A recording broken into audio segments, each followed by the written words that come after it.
আসসালামু আলাইকুম, সবাই কেমন আছেন? আশা করি সবাই ভালোই আছেন। তো হালকা বৃষ্টি দেখলে আমাদের মন চায় পাতলা খিচুড়ি খেতে আর সাথে একটু মাংস।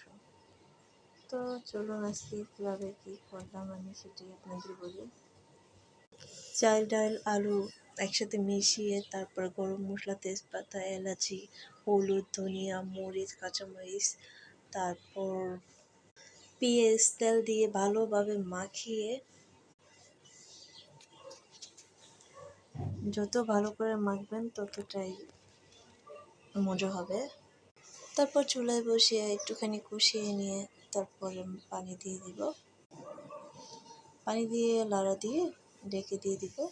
তারপরে আসি আমরা একটু মুরগি রানবো আলু দিয়ে ঝোল ঝোল পাতলা খিচুড়ির সাথে খাওয়ার জন্য। কড়াইতে তেল দিয়ে দিলাম, তেলের সাথে পেস্টটা হালকা একটু লাড়াচাড়া করে দারচিনি, এলাচি দিয়ে আদা, রসুন,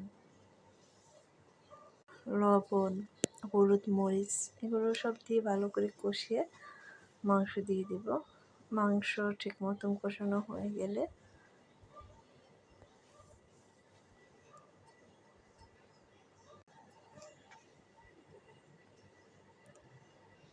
ভালো করে কষিয়ে নেবেন। যত রান্না ভালো করে কষাবেন তত মজা হবে। এর ফাঁকে আমি একটু অন্য চুলায় খিচুড়িটাও দেখলাম, খিচুড়িটাও হয়ে যাওয়ার অবস্থা আছে। বৃষ্টি হলে একটু গরম গরম খিচুড়ি খেতে সবারই ভালো লাগে। তো মাংসটা কষিয়ে ভালো করে ঢেকে দিবেন, ঢাকা দিয়ে পরে মাংসটা কষানো হয়ে গেলে পানি দিয়ে কতক্ষণ রেখে জাল দিয়ে তারপর রেখে দেবেন, রান্নাটা অনেক মজা হয়ে যাবে।